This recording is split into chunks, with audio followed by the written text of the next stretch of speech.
बाबूजी, मैं सावित्री मौर्य नेवाड़ी खुइलन धाम प्रतापगढ़ की धरती से गंगा कैसेट के माध्यम से आप लोगों के बीच में मुझे आशा नहीं बल्कि पूर्ण विश्वास है आप लोगों का प्यार दुलार हमारे साथ रहेगा और आप लोगों को ये वंदना पसंद आएगा। मास्टर बजा के आवाज नहीं। वाह वाह, क्या बात है। मेरे नैना सावन भादो, मेरे नैना हो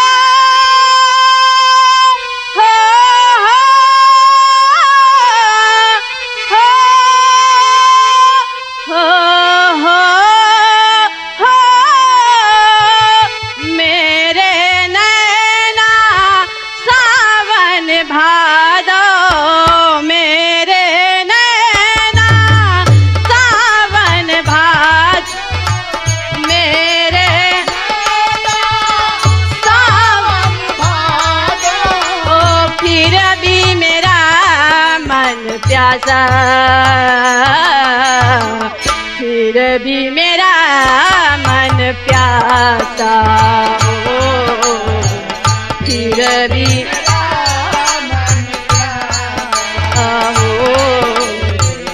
फिर भी मेरा मन। तो जियो जियो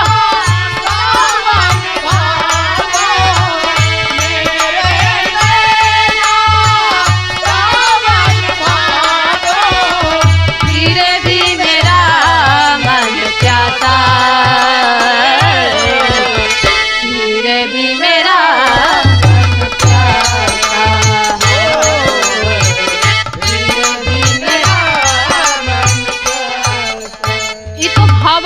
लेकिन यही भाव में आज द्रौपदी बीच सभा में कन्हैया को पुकार रही है। कैसे? हे मुरलीधर, आज बीच सभा में मेरी लाज जा रही है, आइए कन्हैया और अपने राखी का फर्ज निभा दीजिए। तो कहती क्या है?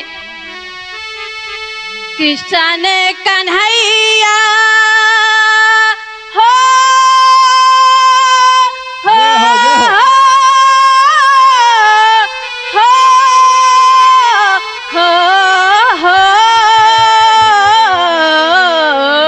मुरली बजैया कृष्ण कन्हैया, मुरली बजैया कृष्ण कन्हैया, मुरली बजैया कृष्ण कन्हैया,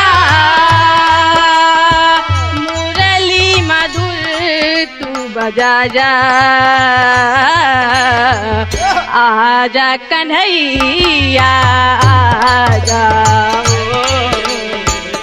आजा कन्हैया आजा, आजा कन्हैया, कन्हैया मुरली बजैया, मुरली बजैया कृष्ण कन्हैया, मुरली मधुर तू बजा जा, आजा कन्हैया आजा, आजा कन्हैया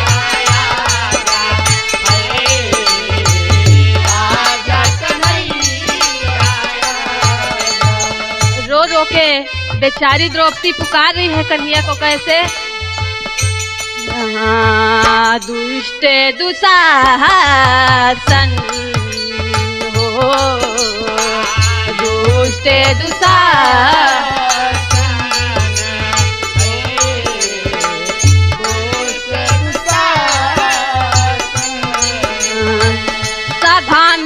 लाया है, सभा में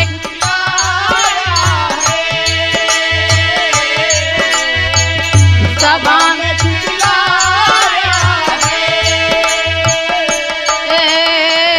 कोई कुछ भी बोलता नहीं है, कोई कुछ भी बोलता नहीं है, कोई कुछ भी बोलता नहीं है। आके लाज बचा जा, आजा कन्हैया जा,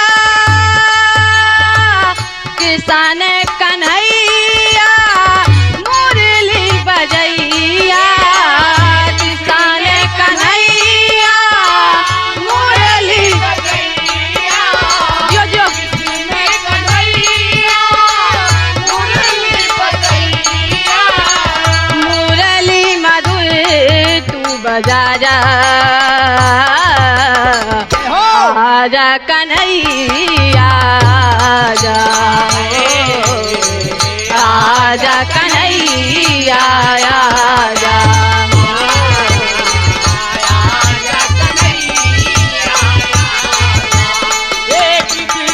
कन्हैया जियो जियो मुरली बजैया,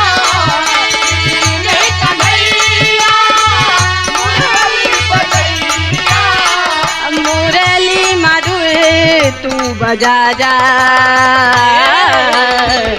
आजा कन्हैया आजा, आजा कन्हैया आजा कन्हैया। द्रौपदी कहती है, हे प्रभु मेरे 5 पति हैं, मेरे 5 पति हैं, लेकिन उनके रहने का कोई मतलब नहीं है।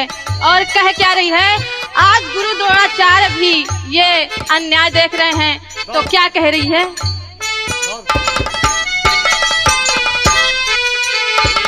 चुप गुरु द्रोणाचार्य भी हो, चुप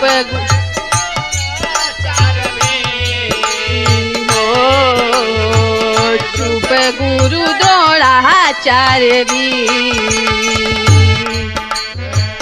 चुप बैठे 5 पति, चुप बैठे 5 पति,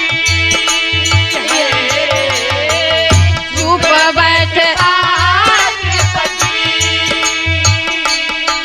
हाँ कोई ना हमारा, कोई ना सहारा, कोई ना हमारा, कोई ना सहारा, कोई ना हमारा, कोई ना सहारा, आके चमत्कार दिखा जा,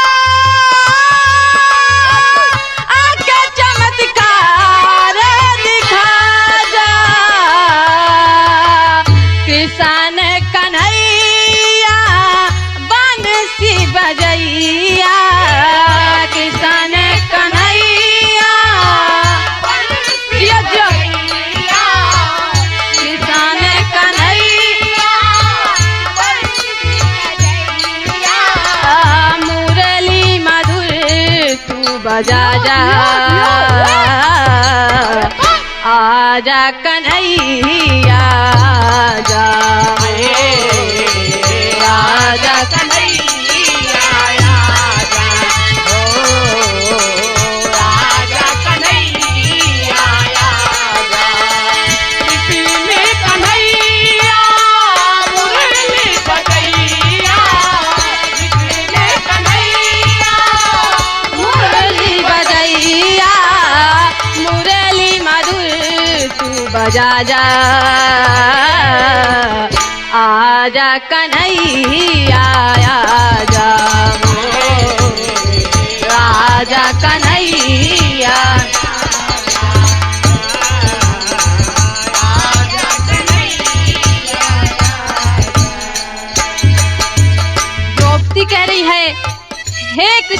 कन्हैया आज आप कहाँ चले गए हो? एक दिन था जब आपने कहा था बहन मैं अपने राखी का फर्ज हमेशा निभाऊंगा, तो कहती क्या है द्रौपदी?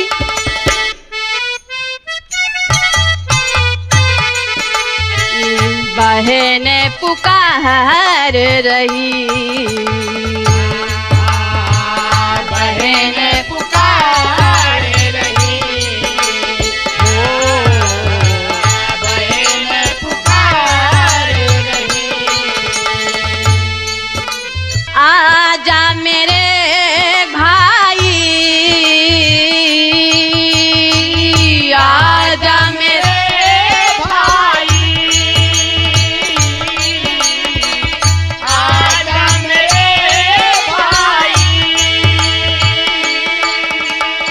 या के राखी का फर्ज निभा दे, आके राखी का फर्ज निभा दे, आके राखी का फर्ज निभा दे। भैया का रिश्ता निभा जा, भाई का रिश्ता निभा जा। किसान कन्हैया बंसी बजैया, किसान कन्हैया बंसी बजैया, किसान कन्हैया बंसी बजैया। आया के लाज बचा जा, आजा कन्हैया जा, आजा कन्हैया आजा, आजा कन्हैया आजा। कितने कन्हैया बंसी बजैया, किसान कन्हैया बंसी बजैया। मुरली मधुर तू बजा जा, आजा कन्हैया जा, आजा कन्हैया आजा कन्हैया। अंतिम भाव में कवि ने बहुत अच्छा ही भाव दिया है, तो कहना क्या है? अंतिम भाव में कन्हैया जी अपनी बहन की पुकार सुन के रह नहीं पाते हैं और दौड़े आते हैं। कैसे? दौड़े आए है कन्हाई, हाय दौड़े आए कन्हैया, हाय दौड़े आए कन्हा। सभा बीच में, सभा बीच में, सभा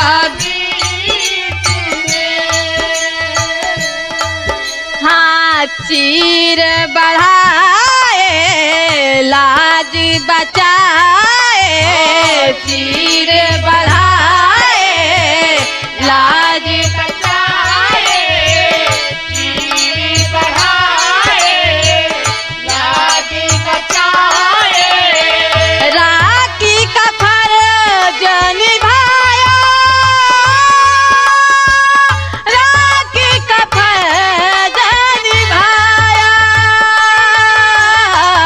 दौड़े आए आज कन्हैया, दौड़े आए आज कन्हैया दौड़े आए, आज कन्हैया दौड़े आए आज कन्हैया। आया कन्हैया आया, आजा कन्हैया आजा, आजा कन्हैया। दियो दियो